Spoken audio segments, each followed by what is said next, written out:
তারা শব্দের অর্থ হল যিনি ত্রাণ করেন বা যিনি মুক্তি দেন।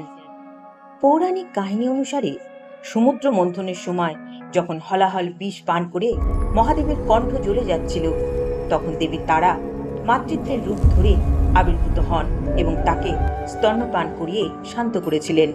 তাই তাকে শিব ধাত্রী বলা হয়।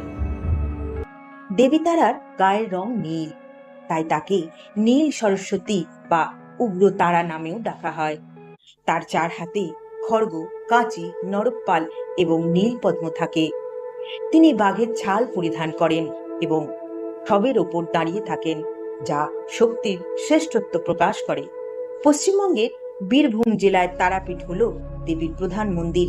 এটি একটি সতীপীঠ এবং সিদ্ধপীঠ। এই স্থানের সঙ্গে জড়িয়ে আছে সিদ্ধ পুরুষ বামাখ্যাপার নাম, যার অকৃত্রিম ভক্তিতে তুষ্ট হয়ে মা তারা তাকে দেখা দিতেন। তারাপীঠের শ্মশান ও মন্দিরের পরিবেশ আজও হাজার হাজার ভক্তকে আকর্ষণ করে। তন্ত্র ও পুরাণ অনুসারে দেবী তারার সাথে বৌদ্ধ ধর্মের একটি বিশেষ যোগসূত্র রয়েছে। তিব্বতী ও হিন্দু উভয় তন্ত্রে দেবী তারাকে সম্মান জানানো হয়। বলা হয়, বশিষ্ঠ মুনি যখন অনেক কঠোর সাধনা করেও সিদ্ধি লাভ করতে পারছিলেন না, তখন তিনি বুদ্ধদেবের, যিনি কিনা বিষ্ণুর অবতার, কাছে গিয়ে দেবী তারার চীনাচার বা তান্ত্রিক সাধনার শিক্ষা পান। এই কারণেই তাকে অনেকে বৌদ্ধ তারা বা মহাচীন প্রমার দেবী বলা হয়। তারাপীঠ মন্দিরে আমরা মায়ের যে পাথরের রূপটি দেখি, সেটি আসলে একটি শিলামূর্তি। মূল শিলাটি ঢাকা থাকে একটি রূপোর আভরণে। ওই শিলাখণ্ডে মা তারা শিশু মহাদেবকে স্তন্যপান করানোর মুদ্রায় বিরাজমান।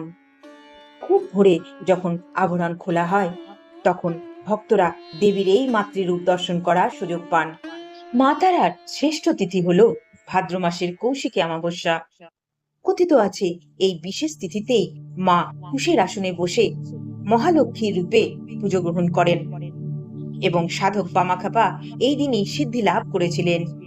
এই রাতে তারাপীঠের শ্মশানে কয়েক লক্ষ মানুষের সমাগম হয়।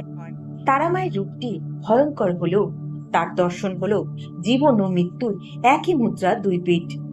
শ্মশানে তার বাস হওয়া অর্থ হলো মানুষের অহংকার এবং পার্থিব মায়া একদিন ভস্ম হয়ে যাবে। তাই মায়ের উপর পূর্ণ ভরসা রেখে সৎ পথে চলা উচিত।